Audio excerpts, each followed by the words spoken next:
So let's get into the elements of the spending provisions in an operating reserve policy.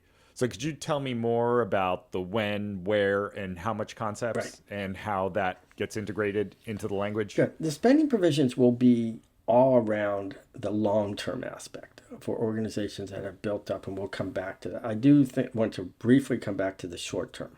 In the short term, the Hmm. spending provision there is more not dollars but time. That what are we Hmm. dipping into operating reserves for? And if it's for it to get us through a short temporary 3 months or less, ideally, definitely less than 6 months. That's what we dip into. And Hmm. on an emergency basis, it's hard. But as we've discussed before, groups that are under their reserve goal in emergency purposes are dipping into as little as possible. Where groups that have Hmm. operating reserves in excess of the goal would have that. But still, we want to save at least 60% of reserves when it comes to an emergency, for the Mm. future. So let's get that out. Right. Okay. So there's up to three buckets for long-term spending. I usually only use a two-bucket method. And I like Hmm. the two-bucket method. Bucket one for me does come first. It's an organization that's built up above the reserve goal, not just a couple dollars. So let's Hmm. use some very round number examples. A 1 year budget, your budget's Yeah. running $2 million. They've built up four Hmm. million. They have a two year Right. budget. 2 years. Yeah.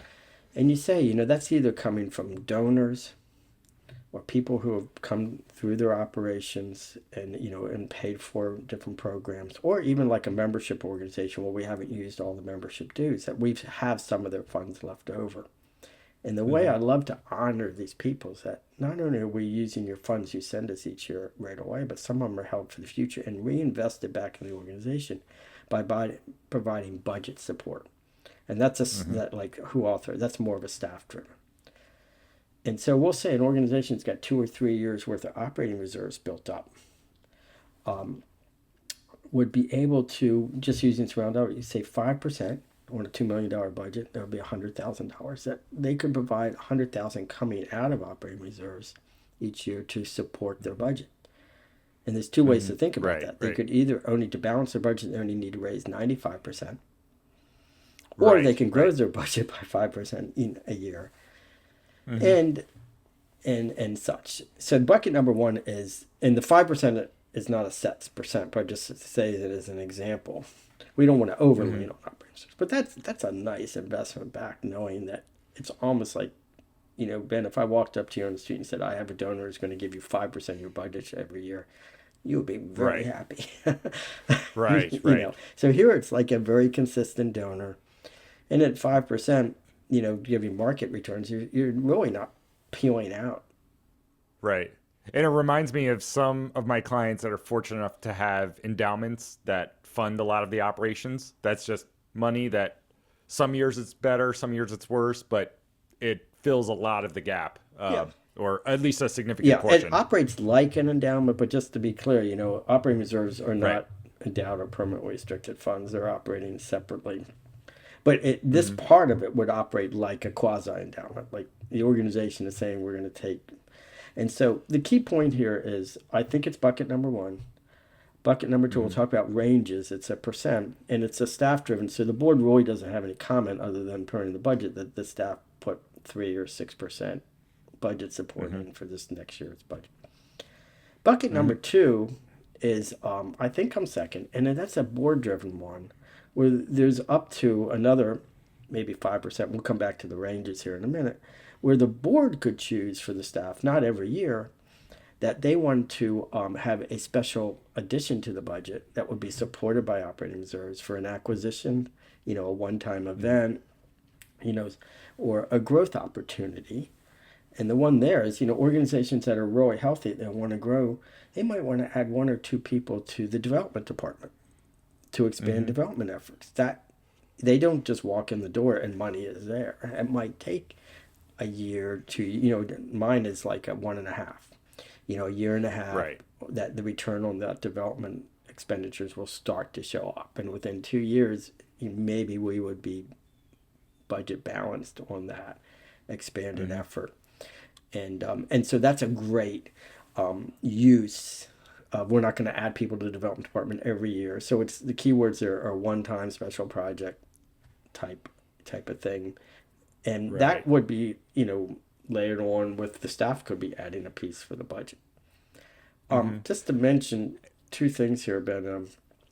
There could be a third bucket, and I've seen Hmm. this with usually larger organizations that have a formal strategic plan that 2 or 3 years down the road they're going to be pivoting to adding an international component, building a headquarters building or relocation or expanding facilities or something, and you could have a percentage of operating reserves there instead of borrowing or asking Hmm. for in a capital campaign, that we have something that we're self-funding.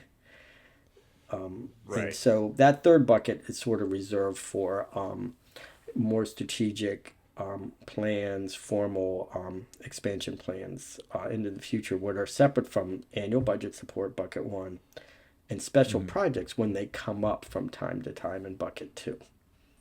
Does that make Right. sense?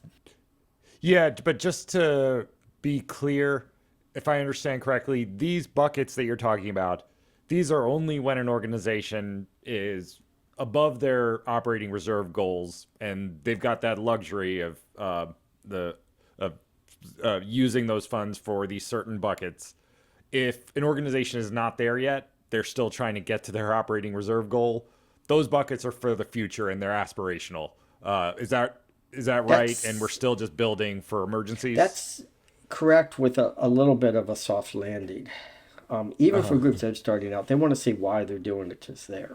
You start to get Right. in Right. that Right. realm where, boy, we've worked really hard for a lot of years and we're at like 10, 11 months. And they could Hmm. start to see a time. Now, I usually don't say that unless they're 12 and a half months, they can't touch these funds. We start there. And Yeah. that's where we soften it. So a group that's Hmm. getting close, and we've done this a bunch of times, and I want to talk about ranges here in a little bit, a 0 to Yeah. 10% to support the budget. If you're still not Hmm. quite at that reserve goal, we might allow taking 2 or 3% a year out to show, hey, we want to reward the organization for getting close to their goal. But if taking Right. out Right. 2 to 3% budget support, in a Hmm. normal year we're budgeting 4 to 5%. We're still, even without new additions, we're adding to operating reserves, through Right. Right. return a little bit. But Okay. Yeah. I think there's never that perfect time. Ben, if Hmm. you backed me into a corner, and I wouldn't do this, but I would put up a vision that unless we're like at least 25% above on a 12-month goal, we're at 15 months or greater, I'd still be hesitant to pulling out. But I Right. can't, like, you want to start rewarding good behavior, that we've worked Right. hard Right. to put Right. these funds away. Right. And like I said, it's aspirational. It's something to envision. Once you get those goals. Like if we're just on an individual basis, if we're saving money, you want to think about, okay, we're going to be able to buy that house or we're going to be able Exactly. to do something with it. So yeah. It's exactly like Um, that. And all the little components that go into it. We put more, deposit down, then, mhm. we get a better rate or less Right. insurance. Right. All these things that go into play.